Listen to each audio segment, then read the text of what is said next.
ఏంటి రచన ఇవి? ఏం కాకరకాయలు? ఎంత? 3 కుప్పలు, 3 కుప్పలకి ఎంత? 3 కుప్పలకు 200. ఎంతకి ఇస్తావు ఫైనల్గా? ఏంటి బూడ కాకరకాయలా? వీటిని ఏమంటారు?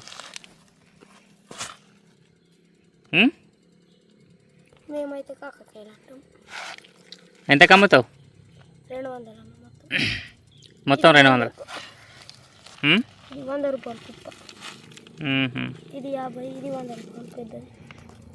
మొత్తం 3 కుప్పలు తీసుకుంటే ఎంతకి ఇస్తావు? 200 ఇస్తాను. తక్కువ చేయవా? ఎందుకు? చేనులో దొరుకుతాయి కన్నా. ఇప్పుడు వెతికా చిక్కన్న కూర్చున్నా. వెతుకన్నా చీడ కూర్చున్నా. అప్పుడు పొద్దున బొంగ కూడా ఇన్న ఉన్నట్టున్నావు, నువ్వు కాదా? మరి ఆ లోవలు ఉన్నది ఏమో. అప్పుడు మరి 100 రూపాయలకే ఇస్తా అన్నారుగా. నువ్వు ఎంతకి ఇస్తావు చెప్పు, ఇప్పుడైతే పైసలు ఫైనల్గా చెప్పు. ఒకటే రేటు. ఒకటే రేటు చెప్పు. ఇంత పెద్ద జంగల్ ఈడు ఉంటే ఇక్కడ పులులు రావారా? వస్తాయా? మరి నువ్వు ఒక్కరిని ఎందుకున్నావు ఈడ? మీ కూడా సైకిల్ అటు లోపల జంగలకేండా? అటు లోపల ఇల్లు ఉన్నాయా? ఎంతకైతే చెప్పు, నేను తీసుకుంటా. ఫైనల్ చెప్పురా, గా రేటు కాదు. అబ్బాయికి ఇంకొక ఫ్రెండ్ ఉన్నాడు, ఈతనే ఫోటోలో కనిపించే అతను పిల్లగాడు. వీళ్ళిద్దరు కలిసి జంగల్లోకి వెళ్ళి బుక్కులు, పెన్నులు, పేస్టు, బ్రష్ కోసం కాకరకాయలు తెప్పుకొచ్చి రోడ్డు మీద కూర్చొని అమ్ముతున్నారు.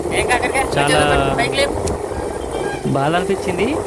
ఎట్ టైం ఈ చిన్న వయసులో కష్టపడుతున్నారనే సంతోషం కూడా వచ్చింది. దేనికోసం? వాళ్ళ బుక్కుల కోసం, మరి బ్రష్ కోసం అంట. నా దగ్గర డబ్బులే, జంగలకై కాకరకాయలు కొనుక్కొని అమ్ముకొని మళ్ళీ రేపు వాళ్ళే తీసుకొని ఎల్లుండి స్కూల్కి పోతారా? ఈ డబ్బులతో ఏం చేస్తారా? ఈ డబ్బులతో ఇప్పుడు కాకరకాయలు కొన్నా కదా, ఈ డబ్బులతో ఏం చేస్తారు మీరు? పెన్నులు, బుక్కులు కొనుక్కుంటారా? ఇవి జంగలకై తీసుకొచ్చారా కాయలు? చేనులమ్మా. ఆ డబ్బులతో పెన్నులు, బుక్కులే కొనుక్కుంటారు కదా. ఓకే. ఇది ఏ ఊరు? మీరు సైడ్ పేడనా? ఓకే. 150 రూపాయలు ఈ కాయలకి. ఏం చేస్తావు డబ్బులతోని? పెన్నులు, బుక్కులు కొంటా. పెన్నులు, బుక్కులు కొనుక్కుంటావా? Brush, Colgate. ఎన్నో తరగతి చదువుతున్నావు? 6వ తరగతా? ఎక్కడ? ఊట్నూరులోనా? వేరే ఖర్చు పెట్టద్దు, తీసుకో. హ్యాపీ?